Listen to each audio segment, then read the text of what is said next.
My local Dollar Tree got these cool wooden plaques, round ones, in for $1.25.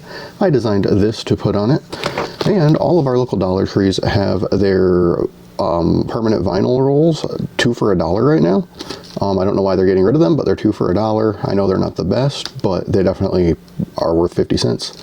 So this whole project should cost me under $2. I'm gonna make this for my wall. The vinyl is on, ready to start cutting. Let's hope this works out with this Dollar Tree vinyl. Okay, the vinyl is cut out, but you'll see it did mess up where my N is here, but I think I can make that work.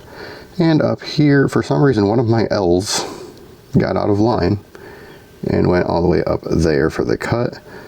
Otherwise, it looks good, so I'll go ahead and get it weeded, and I'll just manually move that L to where it needs to be, I guess. That's weird.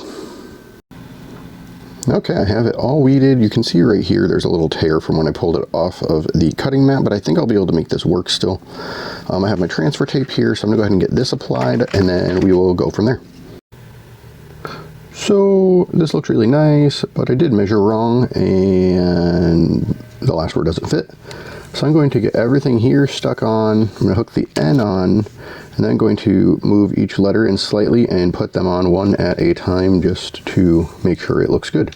So I'm going to do that, and then I will be back and see how this works.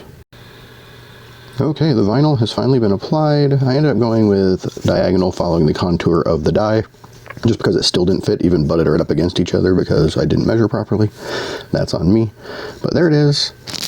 This Dollar Tree vinyl wasn't the best to work with, but I got it done. It looks pretty good.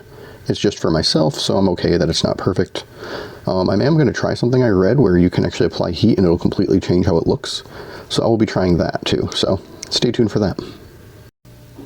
Okay, so I read about applying slight heat to these and it making it look more like it's painted on instead of being vinyl. So I'm going to go ahead and do that. And to do that, I'm using my xTool mini press on the lowest setting. xTool did send this to me for free, so I could use it in my videos. So if you want to pick one up, you can do that through the product link in this video's description. So I'm just going to lightly apply the pressure. Just a little bit of heat. I have it on the lowest setting. So once I get through all this, I will come back and show you the result. Okay, so now that that is done, it actually looks like it took some of the wood grain into it, so it does look like it was painted on, and you can see how much more vibrant it looks. So I would definitely recommend giving that a shot of applying some heat to your permanent vinyl when you do it on wood. Again, I used the xTool mini press, but you could use an iron or anything else. If you enjoyed watching, be sure to like this video and subscribe to my channel for some more projects. And if you want to get an xTool mini press for yourself, you can do that through the product link in this video description. The plaque and the vinyl I used were both from the Dollar Tree. So really, I have less than $2 in this entire project, and it looks pretty good, if I do say so myself.